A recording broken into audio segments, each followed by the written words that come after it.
11 fevral 2026-cı il tarixli Cənab Prezidentin rəhbərliyinə həyata keçirilmiş müşavirənin davamı olaraq artıq bu gün Azərbaycanda rəqəmsal inkişafın sürətləndirilməsi ilə bağlı fəaliyyət planı Cənab Prezidentin müvafiq sərəncamı əsasında təsdiq edilmişdir. Bu sərəncamın təsdiqi ilə Azərbaycanda bir daha rəqəmsal inkişaf sahəsinə prioritet verildiyi, bunun ölkə üçün ən vacib istiqamətlərdən biri olduğu təsdiqləndi və bu fəaliyyət planı çərçivəsində rəqəmsal inkişaf, süni intellekt, kiber təhlükəsizlik və innovasiya sahələri əhatə olunur.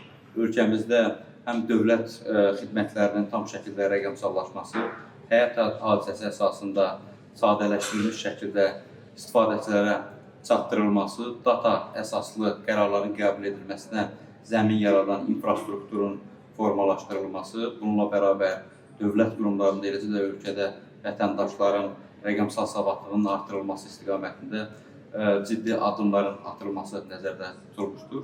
İnnovasiya istiqamətində də yeni ilə ekosistemin sürətli inkişaf etdirilməsi, xarici şirkətlərin və mütəxəssislərin Azərbaycana cəlb edilməsi, süni intellekt sahəsində güclü infrastrukturun yaradılması, milli həllərin yaradılması, nəticədə Azərbaycanın rəqəmsal mühitdə suverenliyinin tam şəkildə gücləndirilməsi və təmin olunması və Azərbaycanın rəqəmsal mühitinin təhlükəsizliyini təmin etmək üçün kiber təhlükəsizliklə bağlı müvafiq addımların həyata keçirilməsi, tədbirlərin icrası nəzərdə tutulmuşdur.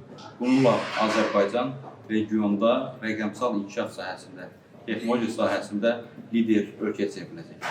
Qeyd etdiyiniz kimi, Cənab Prezident də vurğuladır, MyGov vahid rəqəmsal platforma funksiyasını oynayır və bütün dövlət xidmətləri, istər vətəndaşlar üçün, istər bizneslər üçün nəzərdə tutulan xidmətlər vahid arxitektura əsasında MyGov platforması üzərindən onlara təqdim olunacaqdır. Ən sadə, ən aydın şəkildə bu xidmətlərin təşkili nəzərdə tutulacaq. Eyni zamanda süni intellektin dövlət xidmətlərinin təşkilə tətbiqi nəzərdə tutulubdur və vahid arxitektura əsasında bu prosesin icrasına nəzarət müvafiq fərmanla bugün yaradılmış Şura tərəfindən nəzarət olunacaqdır və bildiyiniz kimi Şuraya rəhbərliyi birinci vitse-prezident həyata keçirəcəkdir.